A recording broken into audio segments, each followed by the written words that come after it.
Developing tonight, two metro area men are sharing their video and stories from their time helping reunite separated families at the Mexico border.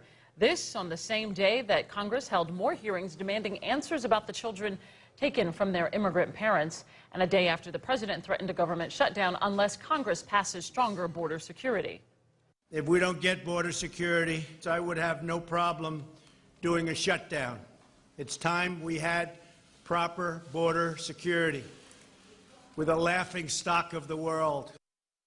Channel 2's Ricky Klaus is live in Midtown Atlanta. And Ricky, you talked to two men who say the situation at the border is heartbreaking.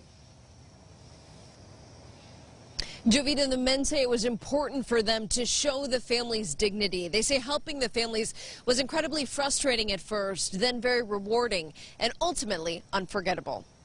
Sam Aguilar and Jamie Rangel, a DACA recipient, had no idea the strength it would take to help migrant families just reunited at the border. I cried myself to sleep because it's astonishing to see what human beings can do to other human beings. During 18-hour days last week in Phoenix, Arizona, the volunteers from Metro Atlanta organized logistics for several hundred families from Central America, including hotel rooms, meals, and corporate-sponsored flights. It was very chaotic. The men heard horror stories out of the detention centers. Not really getting the nourishment that they needed. They talk a lot about weight loss. And youngins, as far as 4 or 5 years old, they were told that their moms and dads purposely abandoned them. But on July 23rd, a moment of peace. Volunteers threw an impromptu birthday party for a 7-year-old migrant. Just to be able to give them that sort of moment of happiness in such a tumultuous time is really great. Republican State Senator Josh McCoon from Columbus supports greater enforcement at the border.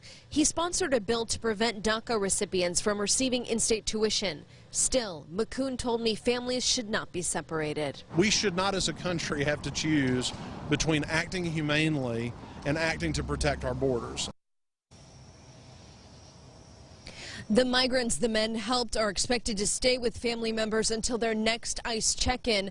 The men say they flew back to Atlanta recently with 3 families that they were with in Phoenix. Reporting live in Midtown Atlanta, Ricky Klaus, Channel 2 Action News, Night Beat.